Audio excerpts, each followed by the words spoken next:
Eu preciso primeiro dizer a você do grande desafio que é viver com Deus. Porque, segundo a Bíblia, as dificuldades, elas podem ser muito maiores do que algumas pessoas esperam. Por quê? Porque a Bíblia diz que Deus vê as coisas de uma forma diferente de nós. Quando o profeta Samuel vai ungir o novo rei na casa de Jessé, Samuel chega na casa de Jessé e se depara com Eliabe, seu filho primogênito. Então Samuel acredita estar em Eliabe, né, o novo rei para Israel. E Deus diz para Samuel: não atente para a sua aparência, nem para a sua estatura, porque eu tenho rejeitado, porque eu não vejo como o homem vê o que está diante dos olhos, porém o Senhor olha para o coração. Aí a Bíblia também diz que os pensamentos de Deus não são os nossos pensamentos, e os caminhos de Deus não são os nossos caminhos. E aí nós vamos ter um problema sério, porque nós escolhemos nossos relacionamentos por afinidades. E aí a Bíblia diz: eu não penso como você pensa, eu não ando como você anda, e eu não vejo como você vê, e nós vamos ter que andar junto. E como é que esse negócio vai funcionar? Alguém vai ter que mudar para isso dar certo. E esse alguém quem é? Deus. Certo? Deus tem que mudar para se encaixar no meu perfil, senão ele não vai andar comigo, que é um privilégio andar comigo. Certo? Então, se nós tivermos a sensibilidade e entendermos o que Deus quer fazer através de nós, eu acho que essa é a grande essência da caminhada cristã. Adquirir no Espírito Santo e na Palavra de Deus a sensibilidade para que se cumpra em nós o que Deus deseja fazer, segundo o que Ele planejou. Ok? Porque às vezes nós vamos nos relacionar com Deus e queremos que Ele faça o que nós desejamos. E a Bíblia é bem clara: os planos de Deus não podem ser frustrados. Então, se os planos de Deus não podem ser frustrados, se prepare para ver os seus. Porque entre os seus e o dele não vai ser frustrado, e você pode ter o seu frustrado. O que você precisa saber é que Ele sabe, conhece todas as coisas e que é o melhor para nós. Então, quanto mais rápido nós descobrimos o que Deus quer fazer, fica mais fácil. E ao longo de todo o tempo Ele nos dá as diretrizes, certo? Deixa eu ser um pouco mais completo nessa mensagem de agora. Quando nós vamos olhar para Gênesis 1 e 2, Deus vai estabelecer o modelo da vida do homem. Que modelo é esse, pastor? A fé. E disse Deus: haja luz. Deus começa então a chamar à existência as coisas que não existem, como se elas já existissem. Isso é fé. Ok? Então o estilo de vida que nós precisamos trilhar é o estilo da fé, de ver aquilo, certo? De acreditar naquilo que não está ainda diante dos nossos olhos, mas já está no nosso campo de visão. Como você viu o pastor Eibe falando, certo? De uma centena de igrejas espalhadas por São Paulo. Isso não é feito por vista, porque as igrejas ainda não estão estabelecidas, mas isso é feito por visão. Visão é aquilo que não está diante dos seus olhos, mas já está como seu alvo no campo da fé. Quando nós olhamos um pouquinho mais à frente, ainda no Gênesis, Deus vai dar uma outra diretriz. Qual é? É que a vida do homem vai ser estabelecida em fé, mas ele tem um inimigo. Aparece lá o tal do Lapeta, certo? Eu falo com ele porque é mais seguro mandar ele para lá do que chamar ele para cá, certo? Se eu falo com C, eu falo para o Peta vir. Se eu falo com L, eu falo para o Peta ir. E entre o Peta vir para cá e ir para lá, eu prefiro que ele fique o mais longe possível, tá certo? Mas ali nós vamos ter o opositor, o inimigo, tá certo? E logo na frente nós vamos ter as armas que ele vai usar para nos desviar do caminho da fé. O desejo pelo ambiente proibido, essa é uma estratégia do mal, certo? Lembra do tal do Sansão, o tal do cabeludão, que estava careca de saber que não devia se meter com aquelas coisas, certo? E acabou se enfiando onde não devia, porque o diabo montou uma estratégia, botando coisas doces em lugares proibidos, Porque ele é um estrategista para colocar coisas doces em lugares proibidos. Tá certo? Então, o desejo pelo proibido, ele vai falar de inveja e vai dar toda uma diretriz. Por isso a Bíblia diz que o justo viverá pela fé. Então, não é uma fé pontual, é uma fé constante. Pautado nisso, eu tenho que te mostrar hoje que Deus, ele quer mudar a vida de outras pessoas e já faz isso desde o Velho Testamento. Quem acha que essa proposta da salvação para todo mundo, né, e olha para o Velho Testamento e ainda vê, ela parece um pouco travada, mas eu queria lembrar você que uma ex-prostituta chamada Raabe resolveu mudar de vida e sair de cima do muro, tomar uma posição, assumir uma postura e entrou na genealogia do Filho de Deus. Olha só, pensa bem, alguém falasse, o senhor tem na sua árvore genealógica uma ex-prostituta. E Jesus ia falar assim, parente minha mesmo, longe, mas parente, com passado esquisito, mas com futuro brilhante. Ele pega uma moabita chamada Rutinha, uma mulher extraordinária, certo? Ele vai salvar um sírio chamado Naamã e tantos outros. Então, pastor, o que Deus quer? Deus está querendo salvar as pessoas. Ele não manda ninguém para o inferno. Quem mandou a gente para o inferno foi o Adão. Deus está trabalhando para tirar. Ah, pastor, não acredito em inferno, morreu, acabou. É um direito que você tem. Só que pode chegar lá, encontrar com ele e falar, ih, caramba, você existe. E o diabo vai falar, prazer. Ah, mas eu não acreditava em você. E o diabo vai dizer, para entrar aqui não precisa de fé. Fé é uma exigência da concorrência. Aqui você entra sem fé mesmo, você entra nessa cadeira pegando fogo que já vou te atender, ok? Então, se você quer ir garantido, vai com Jesus que o passaporte vai carimbado, tá certo? E você vai passar por lá, vai passar, né? Até quem não for para o céu, vamos dizer assim, vai ter que ver Jesus, todo joelho dobrará, toda língua confessará, então a turma vai passar por lá. Aí eu imagino Jesus olhando para alguns, né? Aí a pessoa entra, aí Jesus está lá. Aí igual a hora da conexão aqui, né? Jesus, ó.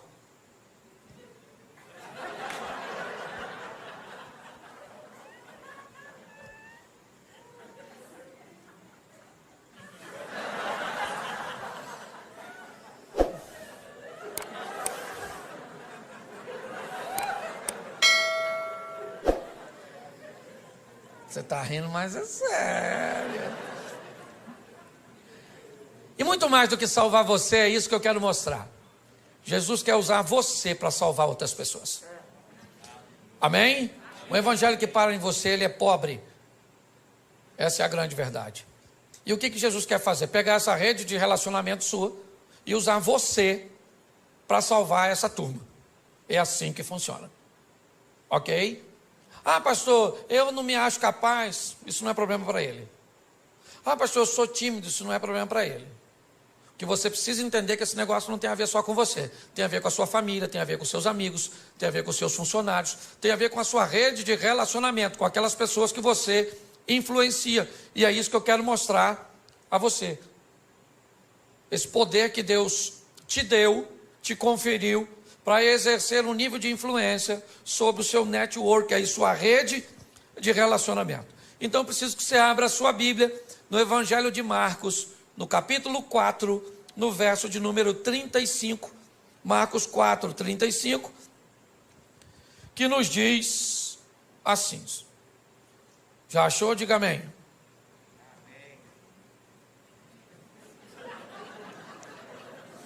Vocês estão rindo de quê?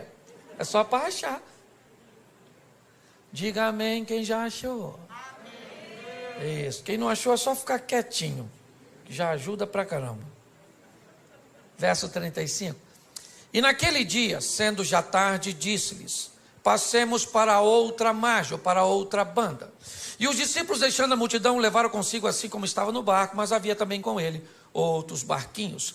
levantou-se um grande temporal de vento, de maneira que as ondas subiam sobre o barco, e ele já quase se enchia, e ele estava deitado na popa do barco, sob uma almofada, despertaram dizendo: mestre, mestre, não se te dá que pereçamos? E ele despertando disse ao vento: cala-te, disse o mar, aquieta-te. O vento se aquietou e houve grande bonança. E disse: por que sois tão tímidos, ainda não tendes fé? E sentiram um grande temor, e diziam uns aos outros: mas quem é este que até o vento e o mar lhe obedecem? Versículo 1 do capítulo 5. E chegaram na outra banda, na província dos Gadarenos, dos Gezerenos, não sei como é que está a sua tradução. Feche os seus olhos e não feche sua Bíblia.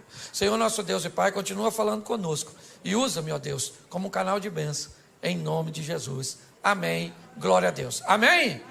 Glória a Deus. Vamos dar uma olhadinha aqui, e é muito importante nós entendermos que se vamos lidar com Deus, temos que entender é que Ele que dita as regras do jogo. Ele pode ir a lugares, abordar pessoas, tomar decisões que contrariariam, a nossa mente e as nossas escolhas. Ele entra em situações que ninguém entraria. Você olha para João capítulo 8, por exemplo, Jesus entra em cena num ambiente totalmente inóspito, onde ninguém entraria. Jesus entra para defender uma mulher adúltera. Lembra aquela mulher adúltera de João 8? Adúltera, apoiada pela lei de Moisés, que deveria ser apedrejada. Quem contrariasse a lei de Moisés seria acusado de blasfêmio e levaria uma pedrada também. E Jesus entra em defesa de uma dona que, cá convenhamos, nem merecia, porque ela sabia que se adulterasse, morria pedrada. Por que adulterou? Porque às vezes a gente sabe que tem coisa que vai levar a nossa vida para o buraco, mas às vezes o Satanás é tão astuto que nós fazemos aquilo que não deveria fazer. Agora a dona está lá seminua, indo para ser apedrejada fora da cidade, porque não podia tacar pedra dentro dos muros. No caminho alguém tem uma ideia genial de levar ela para bater um papo lá com Jesus, porque ele estava a fim de tacar a pedra em Jesus também. A cabeça deles é: vamos levar ela lá e vamos dizer: Jesus pode apedrejar ela? A lei do Moisés diz que pode. Se o senhor disser que não pode, a gente taca a pedra em você também. 2 coelhos com uma cajadada só. Ninguém ia se meter com a lei do Moisés, é com a dona, com a vida tão torta. O que eles não sabiam é quem era Jesus, o chefe dos crentes. Jesus está bem lá, ensinando a turminha, fazendo um discipulado. Quando de repente jogaram a dona seminu, falaram: aí Jesus, dona foi pega em flagrante. A lei nos mandou que taca a pedra nela, mas o senhor, o que o senhor fala? Jesus não falou nada. E aí o pessoal falou: fala Jesus, fala Jesus, fala Jesus. Aí ele levantou e falou assim: aí gente, fala uma coisa para tu. Estão a fim de tacar a pedra nela? Então aquele que não tem pecado dá a primeira pedrada, porque a lei do Moisés, que eles estão embasados, diz que só podia tacar pedra, o povo só podia tacar depois que as testemunhas oculares apedrejassem. Então eles que viram tinham que dar a pedrada. Eles tacavam a primeira, não podia ser uma testemunha só, e aí o povo depois vinha e matava. Só que Jesus disse: atire a primeira. Ele não está falando com todo mundo, está falando com quem viu. E aí ele disse: atire a primeira quem não tem pecado. Baixou e voltou a escrever. Aí o furdunço aconteceu, porque todo mundo se conhecia, ficou um olhando para o outro, esqueceram da mulher adúltera e ficaram olhando para as testemunhas oculares. Não vai tacar não, irmão? Taca a pedra, pô. Eu vou tacar depois de tu, porque eu não vi, mas tu viu. Ele falou: eu vi, mas tu escutou o que ele falou? Não pode ter pecado.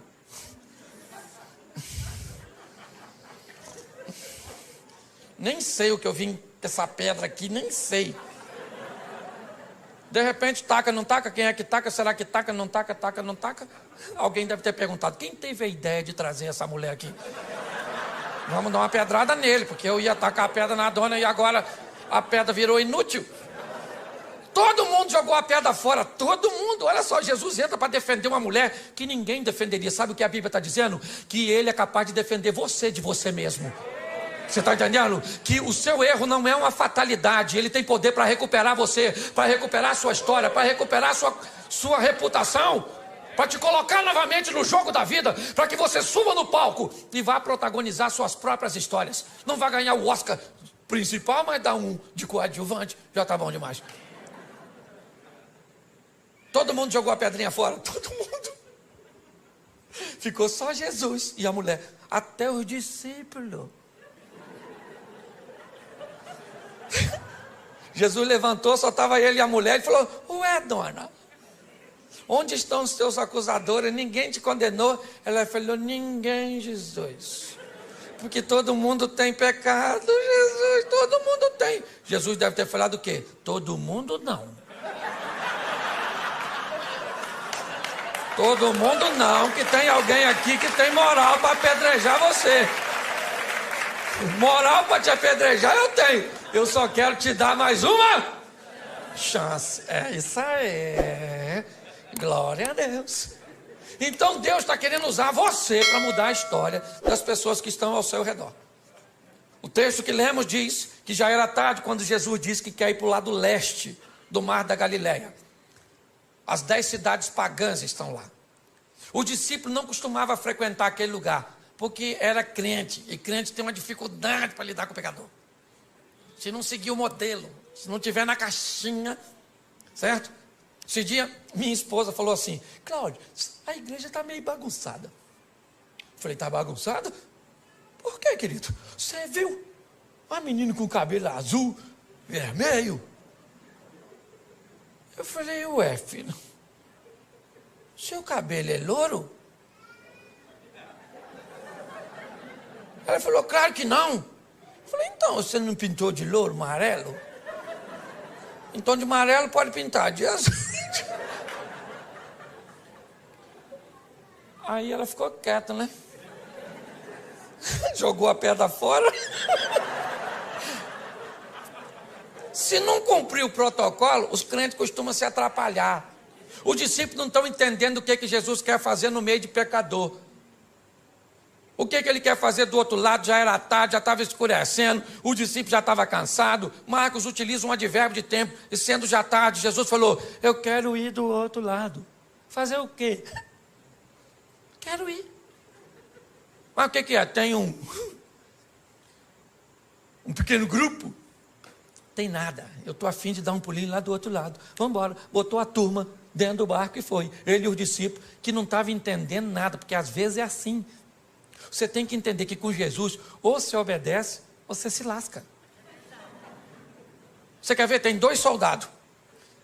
2 soldados aqui em pé. De repente, um comandante diz assim: no chão! Aquele que obedece, se joga no chão. Tem aquele outro que diz: no chão por quê? Está acontecendo alguma coisa. Já morreu, o tiro já bateu nele, já pegou. Tuf. Com Deus, querido, você obedece primeiro e pergunta depois.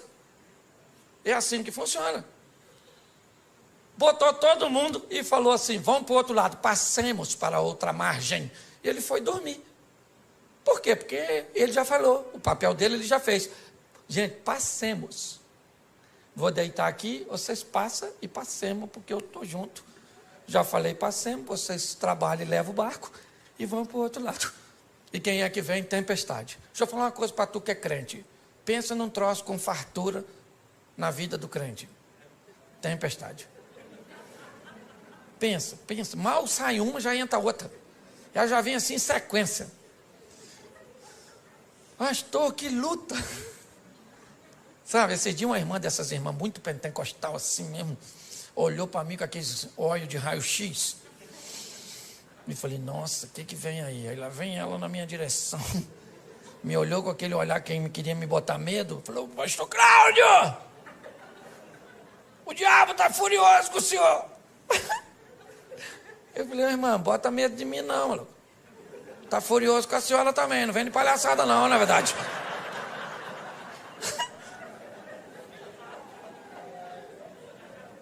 Então deixa eu falar, todo mundo enfrenta dificuldade, sim ou não? Sim ou não? Então, querido, não tenha medo da tempestade não, deixa ela vir. Cristo disse assim, ó: eu venci, vocês vão vencer também. Então não tenha medo do que vai encontrar no percurso. Você tem que ter força para lutar. Para com essas palhaçadas de: acabou. Pastor, me desiludi com o meu namorado, não quero mais saber de homem. O homem é tudo igual. A senhora nem conhece os homens tudo do mundo, já está falando que é tudo igual? Então a senhora está muito rodada, entendeu?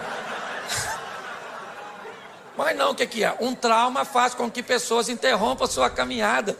Querida, a vida é dura para quem é mole. Certo? Os discípulos estão lá enfrentando problema, o que é que nós vamos fazer do outro lado? E Jesus está lá dormindo. Quando de repente, alguém vai lá nele e diz: Jesus, acorda aí. Falei lá com ele para o senhor: nós vamos morrer afogados. O negócio de ir para o outro lado não vai rolar. Jesus levantou, ficou em pé, falou para o vento: cala a boca agora, vento. Cala a boca aí. Ô mar, eu não quero nem marola, é piscina. Agora. Aí ficaram olhando um para cá do outro. Falou: quem é esse que até o vento e o mar lhe obedecem? Os discípulos estão querendo saber o que é que eles vão fazer do outro lado. E o que Jesus quer? Alcançar uma influência. Jesus quer alguém para fazer propaganda dele. Porque propaganda é a alma do negócio, gente. Você lembra quando o reino de Ezequias está cercado pelo rei Senaqueribe, filho de Tiglade? E agora não tem rota de fuga, aquela situação toda. E aí o Ezequias chama o profeta Isaías e diz: Isaías, vamos falar com Deus aqui, meu filho, que a chapa está quente. O negócio está doido. Certo? Está igual ao Rio de Janeiro. O negócio está difícil. Vamos orar. E aí eles falam com Deus: Senhor, olha aí o Senaqueribe ameaçando o Senhor, ameaçando eu. Deus envia um anjo. Quantos anjos? Quantos anjos? Um só. Deus falou: um anjo, dá um pulinho lá e resolve a parada, mata só valente, não mata covarde não. Aí o anjo fazia assim, ó. Quem enfrentava morria, quem corria salvava. Por quê que o anjo não matou covarde? Porque se mata todo mundo, quem é que conta para os outros? Os anjos, os covardes saíam correndo nas nações vizinhas, chegava lá assim, ó.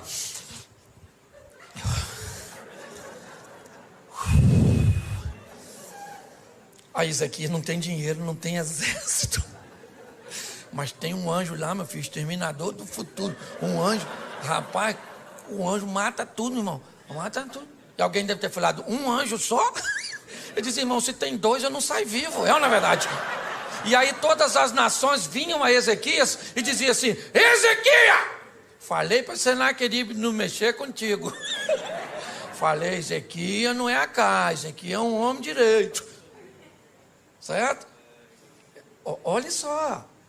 Deixa eu falar uma coisa para você. As adversidades, elas vão vir? Sim ou não? Sim ou não? Mas nós vamos vencê-la. Tem que se prepare, querido. Não reclama não. Os problemas vão vir sim. E é em meio aos problemas que nós vamos ver a manifestação da glória do Senhor. Os discípulos estão amedrontados ali, quando de repente Jesus repreendeu tudo e eles chegaram do outro. Aí acabou, desceu do barco. Eu imagino a felicidade. Nossa, graças a Deus. Quase que fundou, hein, Mateus? Você sabe nadar, Mateus? Você é cobrador de impostos? Nem sei. Quando eles estão ali, olha lá para frente, vem correndo na direção deles, um cara todo machucado, pelado e gritando. Mal acabou uma tempestade, já vem um cara peladão. Eu imagino os discípulos falando: é difícil andar com Jesus, hein? É uma aventura atrás da outra. Nem do susto nos refizemos. E lá vem o cara gritando. Quem é o camarada? Um dos caras mais conhecidos, um influencer. Entendeu? Assim, quase um Felipe louco. Para não botar outro no sobrenome. Um influencer, um cara. Todo mundo sabia quem era o maluco. Por quê? Porque ele era famosérrimo. Por quê? Porque andava pelado, atacava os outros. Era esquisito. Você está entendendo? Ele era quase um youtuber da época. Um cara que todo mundo conhecia. E que tinha uma vida terrível. Que ninguém podia consertar. O que Jesus pensou? Se eu mudo a vida desse cara, eu mudo a vida do local onde esse cara está inserido. Você está entendendo? Deus te chamou para mudar a sua vida. Para quê? Para mudar a sua casa, para mudar seus amigos, para mudar seus negócios, para mudar as pessoas que estão ao seu redor. O mundo cujo qual você está inserido não será mais o mesmo depois que Jesus estiver em você. É assim que funciona. Você entende isso? Ah, minha casa, querido, sua casa não muda porque você vai para casa sozinho. Chega em casa, você com Jesus. Ó, hoje eu vou para cá com Jesus, acabou o culto. O Jesus vai comigo. Chega em casa, vai num canto. Falei, Senhor, chegamos aqui, ó. Ambiente inóspito. Os inimigos estão espalhados. Um está deitado ali no sofá, os outros estão dentro do quarto. Tem uma sogra morando lá nos fundos. Então está tudo dominado. E você vai lá dentro da sua casa, querido, e diz que agora aquele ambiente pertence ao Senhor dos Exércitos, que ali é morada dos anjos. Vai no travesseiro daqueles filhos seus, que você tem vontade de entregar eles para o Estado Islâmico. Os meninos rebeldes. Bota uma unção lá naquele travesseiro e profetiza que aquele menino pertence ao Senhor, que a vida dele vai mudar. Vai no travesseiro daquele marido da senhora. Só não sabe onde estava com a cabeça quando disse sim. E vai lá e diz, Senhor, é ruim, mas é meu, muda. Chega na sua empresa. Querido, o ambiente tem que mudar quando nós chegamos. Jesus está olhando e dizendo o que é. Eu vou mudar a vida de um camarada. Que camarada é esse? Um indivíduo que ninguém queria. Mas o que ele é? Ele é um influenciar. E quem é esse cara hoje? É você. Não estou te chamando de endemoniado, não. Ainda que ser endemoniado não é nem tão ruim. Por quê? Porque quando o cara tem demônio, nós expulsamos o demônio, o cara conserta. O ruim é quando o cara é ruim e não tem demônio. Pensa, Fábio, como é que nós expulsamos? Sai você de você mesmo. Pensa.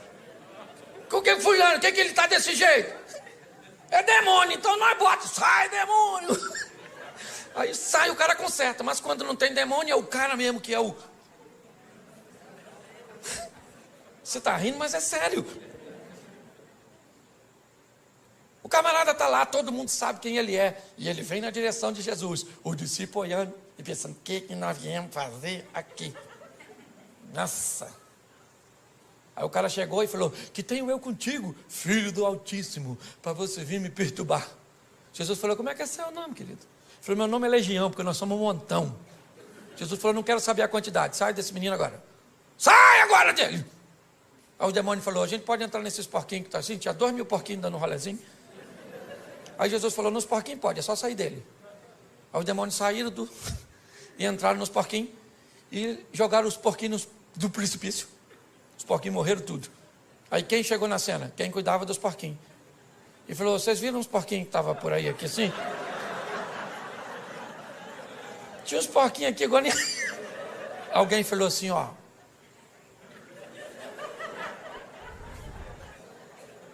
O matador de porquinho é aquele lá, ó. Só que agora, preste atenção, o cara que tinha demônio estava vestido, estava limpo, estava são e estava conversando. Esquece os porcos. Tem um homem ali que ninguém podia fazer nada por ele e que agora esse homem está transformado. E aí o pessoal vai para a cidade e diz, sabe o maluco? Não é mais maluco. Sabe o pelado? Não é mais pelado. Pare e pense. Olhe bem. A notícia chegou lá que tinha um camarada com a vida totalmente contrária, que ninguém nunca pôde fazer nada por ele. E esse indivíduo era conhecido. As pessoas, quando o viam passar na rua, sabiam quem ele era. As pessoas sabiam que ele era uma ameaça para a sociedade. As pessoas sabiam que ninguém queria se relacionar com ele. Ele era um vivo, vivendo com mortos, pois ele morava nos sepulcros. Ele se feria, ele gritava, ele atacava pessoas. Ele era basicamente um irrecuperável. E de repente Jesus chega naquela região onde não tinha um crente, onde nenhum de seus discípulos tinham condições de desempenhar uma função de sucesso. E Jesus enfrenta uma tempestade, a incredulidade dos discípulos, a hostilidade do povo daquela região, simplesmente para ter um encontro com um homem. que nós não sabemos nem o nome dele, porque às vezes o estilo de vida acaba se complicando tanto, que o que nós recebemos sobre nós é um título pejorativo, é o caloteiro, o mentiroso, o fofoqueiro, o promíscuo.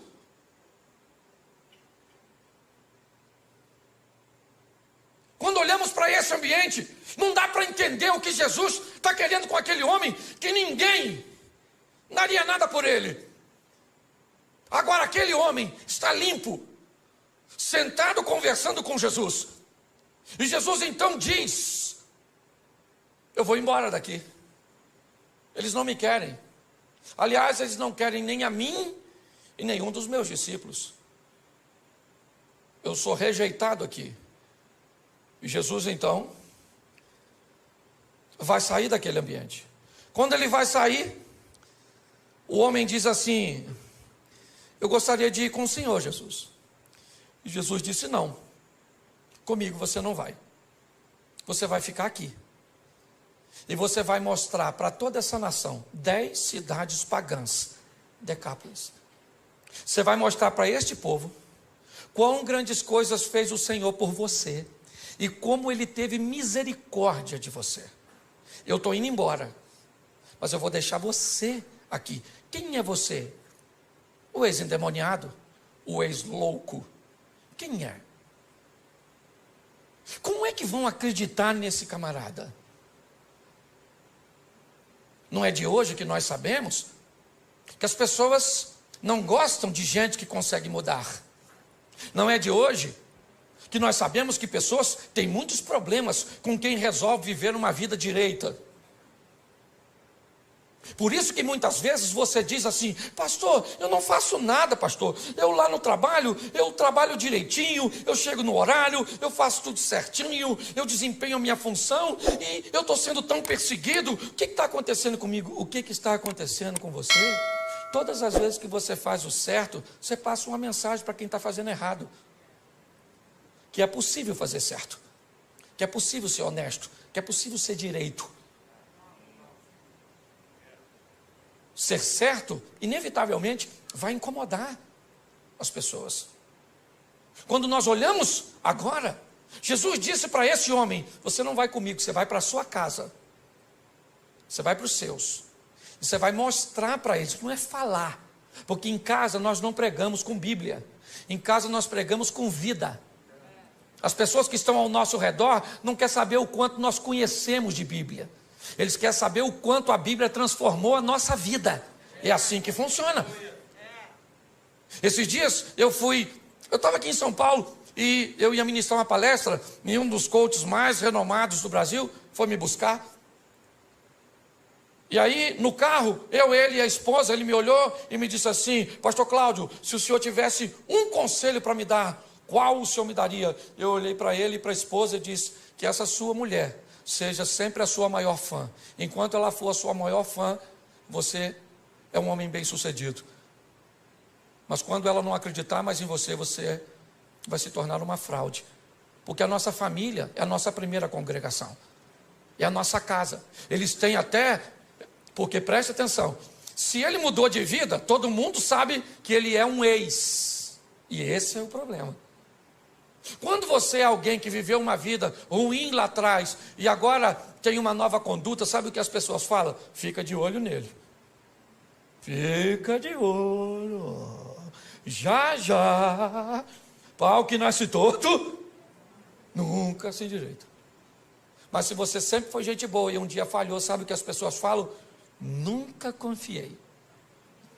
Tinha alguma coisinha.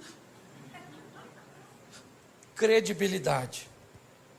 Jesus mudou a vida deste homem, é verdade. Ele estava nu e agora está vestido. Ele era um louco e agora está são.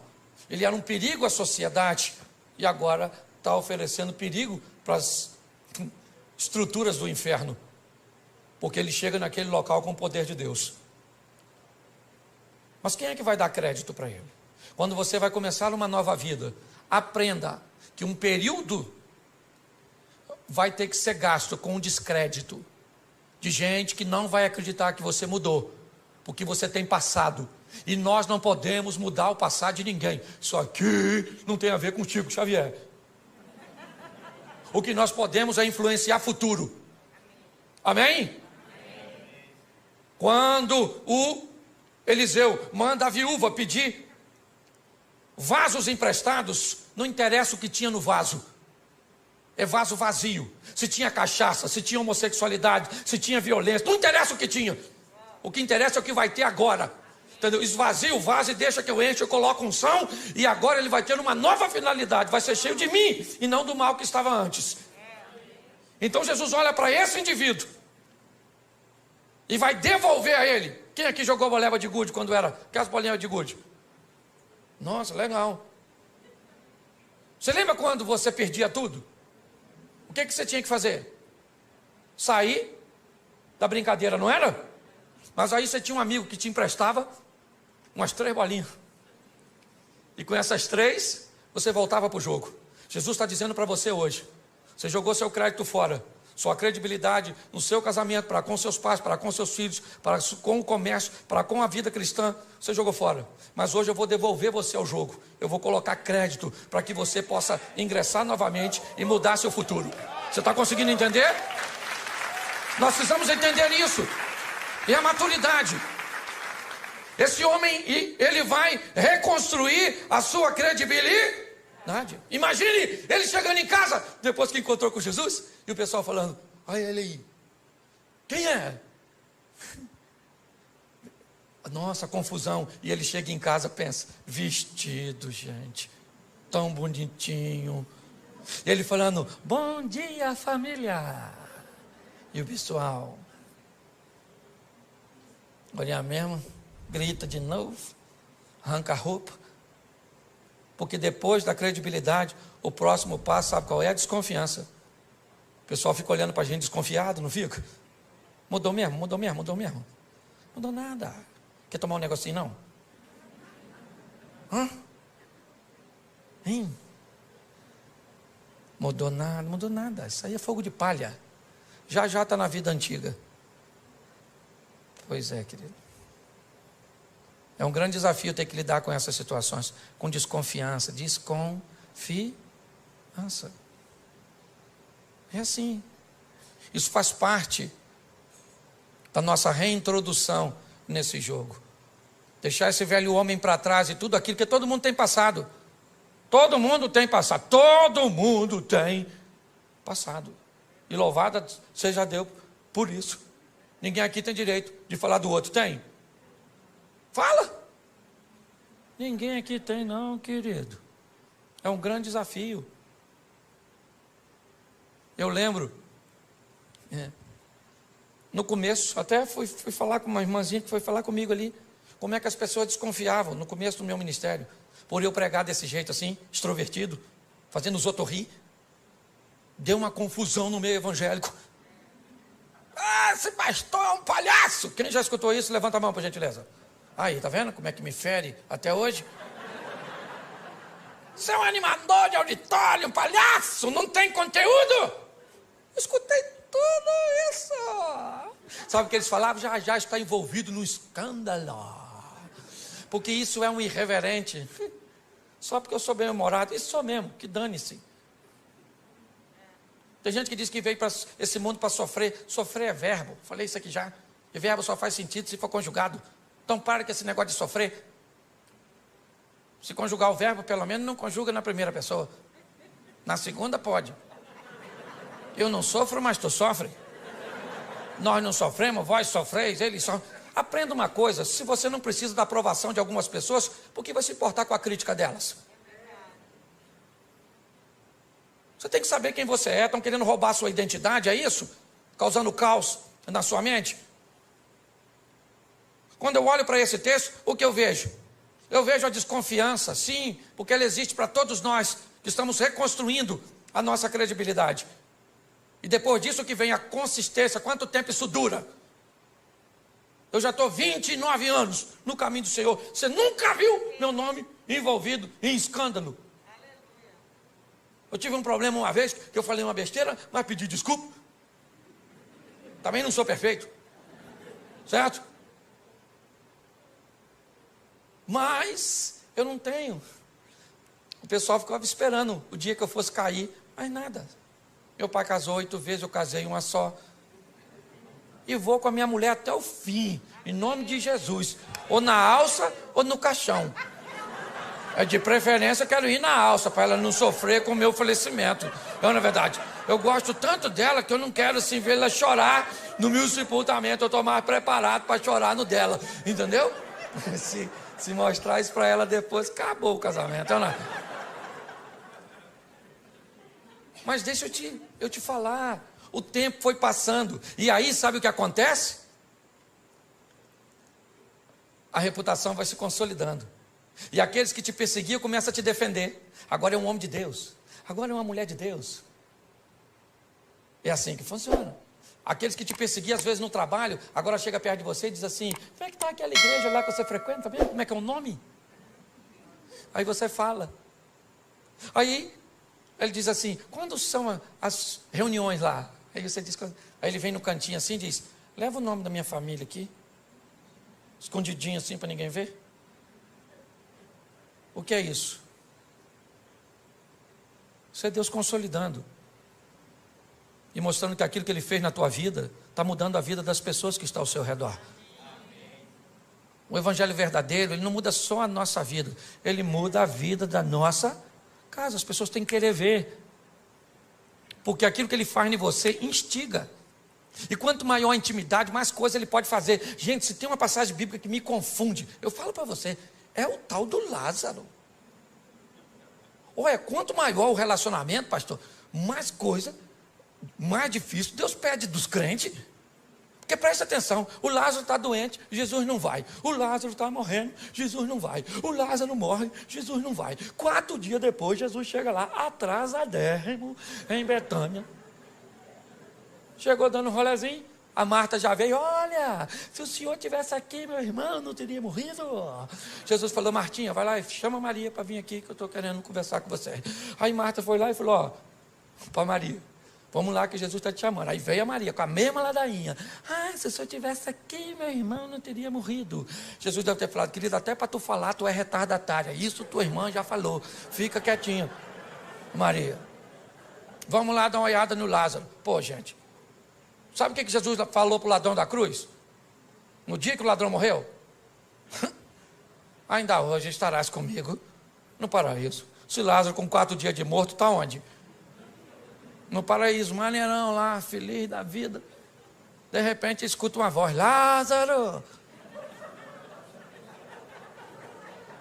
Lázaro deve ter falado: não.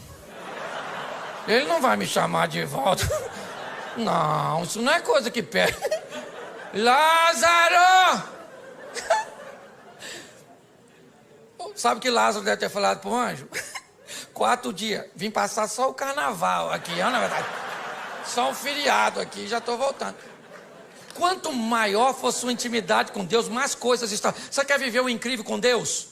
Quem quer viver o incrível, sensacional, o extraordinário? Então, querido, é intimidade. É assim que tem que ser. Esse cara está vivendo o incrível.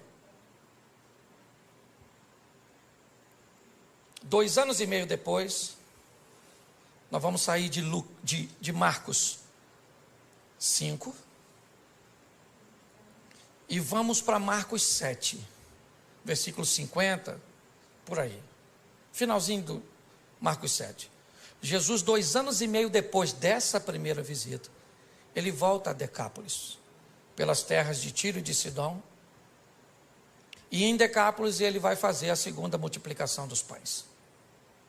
Quando Jesus chega em Decápolis,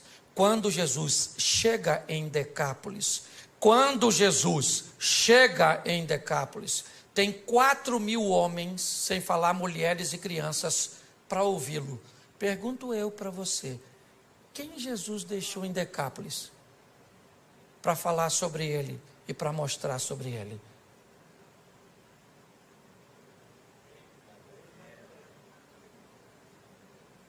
Você consegue entender?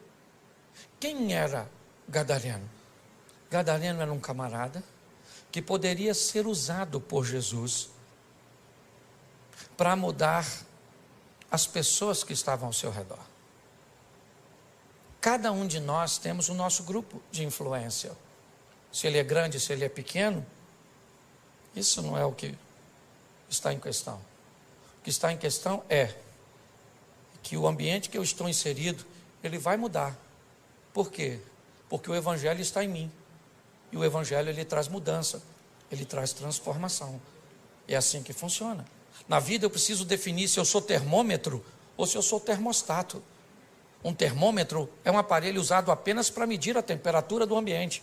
Um termostato é um aparelho que diz a que temperatura o ambiente fica depois que ele chega. É muito importante nós entendermos isso. Nós estamos inseridos na nossa rede de relacionamento, eu tenho a minha, você tem a sua, e provavelmente eu não sou capaz de transformar a sua, porque essa não é a minha função, essa é a sua função. O que precisamos é permitir que esse Evangelho mude a nossa vida, mude a nossa história, porque o povo já está farto de palavras. O que o povo quer ver é mudanças. Você sabe que um dos maiores inimigos da expansão do Evangelho é o mau testemunho de algumas pessoas que se dizem andar com Jesus? Nós precisamos sair daqui hoje. Esse é o meu propósito de vir aqui. Foi isso que Deus colocou no meu coração. De fazer com que você saia realmente para casa com uma visão missionária. De transformar vidas. E como já foi dito aqui, não simplesmente de fazer um novo convertido, mas de fazer um discípulo, de ensinar as pessoas o que é relacionamento com Jesus, porque um convertido, ele normalmente já fica satisfeito com o que alcançou, sua salvação. Um discípulo não, ele vai atrás de outras pessoas, ele vai, não interessa, e presta atenção, quanto pior for a pessoa, vai atrás dela, porque a mudança dela vai causar um grande impacto. Agora Jesus volta, e eu fico imaginando, quem vem aí? Jesus? Não. Quem é que está chegando em Gadara? Por que nós devemos vê-lo? O que ele tem? Cara, o homem que está vindo aí, ele é o camarada que fez aquele indivíduo mudar de vida. Aquele cara que era famoso porque andava nu, atacando as pessoas, desequilibrado, ele mudou. Mas como ele mudou? Ele mudou porque Cristo mudou a vida dele. As pessoas estavam interessadas em ver Jesus e também olhar o indivíduo que outrora vivia nu. Se você lembrar da passagem de Lázaro, voltamos a ela. As pessoas vinham de longe para ver Jesus, mas para ver também Lázaro. E muitos queriam matar Lázaro de novo, porque as pessoas estavam acreditando em Jesus por causa de Lázaro. E Lázaro não estava nem aí. Só deve ter falado com Jesus. Se matar agora, por favor, me deixa quieto. Você consegue entender isso? Então hoje sabe o que acontece? Primeiro, nós estamos sofrendo porque as pessoas não nos aceitam, porque isso, porque aquilo. Eu não estou nem aí, estou nem aí, estou nem aí, estou nem aí. Vai para a internet ver o que as pessoas falam de mim. Esse dia disseram que eu sou o anticristo. O senhor prega desse jeito, o senhor deve ser o anticristo. E eu escrevi lá mesmo, se eu for o anticristo, você deve ser a besta.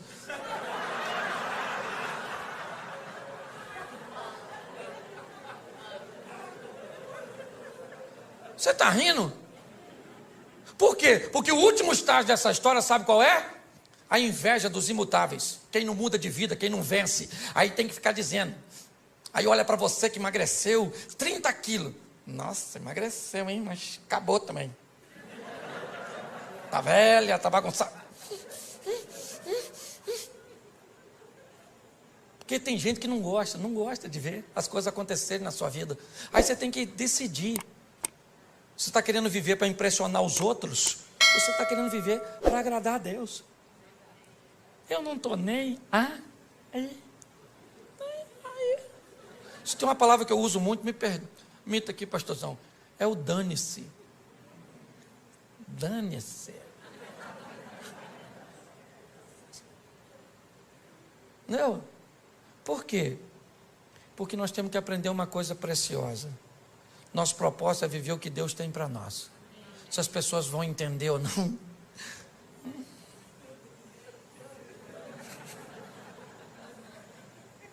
Certo? Nós vamos viver. Então pare de ficar abatido. Descubra o que Deus quer fazer através de você na sua rede de relacionamento. É assim que funciona. E você vai ver que a sua vida vai ficar mais fácil. Quem imaginava que aquele indivíduo seria um evangelista tão poderoso? Ninguém. Se você estivesse lá, você o escolheria? Provavelmente não. Mas ele escolheu.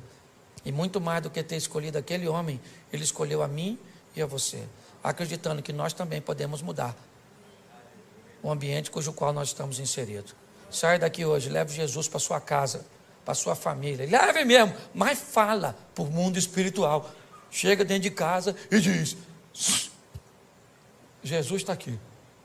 Chega na empresa, chega para o seu casamento, chega para os seus filhos. É assim que funciona. E o ambiente vai mudando. Posso ouvir um amém? Amém. Você pode ficar de pé? Fecha seus olhos. Pode fechar que ninguém vai pegar nada seu não. É só porque eu sou carioca e flamenguista, né? Saudações. Fecha seus olhos, fecha aí.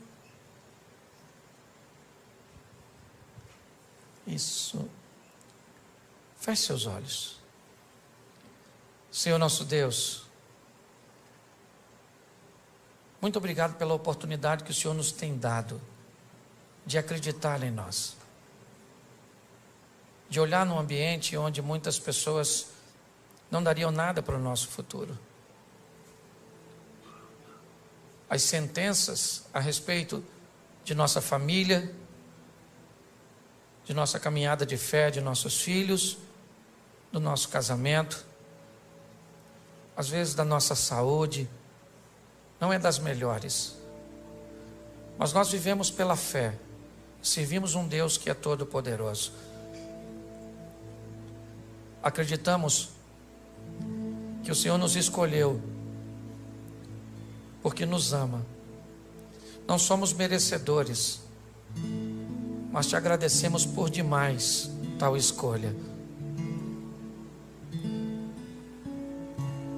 Seja conosco, Senhor, nessa caminhada de fé, nos blindando, nos dando condições de entender quem somos no Senhor e o que somos capazes de realizar e também de suportar. Que todas as oposições que se levantam contra nós caiam por terra. Que a nossa casa seja morada dos teus anjos. Que sejamos casados para sempre. Que aquilo que nos une sempre será mais forte do que todas as forças empregadas para nos separar. Nossos filhos são flechas na mão de um valente que vão chegar em lugares que nós não chegamos. Eles são heranças do Senhor. Desta terra comeremos o melhor, porque o Senhor é o nosso refúgio e a nossa fortaleza. Vamos amar pessoas, vamos cuidar de pessoas, ó Pai. Não descartamos ninguém. O máximo que fazemos é reposicionamos pessoas. Ajuda-nos, ó Pai, nessa caminhada. Que o Teu Espírito continue conosco. Que a Tua palavra seja a nossa bússola. Que os Teus anjos sejam auxiliares. Fica conosco, Senhor. Porque nossa função é mudar a vida das pessoas com aquilo que mudou a nossa. Que mais do que te amar, que possamos amar tudo aquilo que o Senhor ama. E que assim seja na nossa vida, em o nome de Jesus. Você pode aplaudir o Senhor? Glória a Deus. Olá, pastorzão. Uau, muito obrigado, pastor Cláudio. Foi muito bom, muito bom.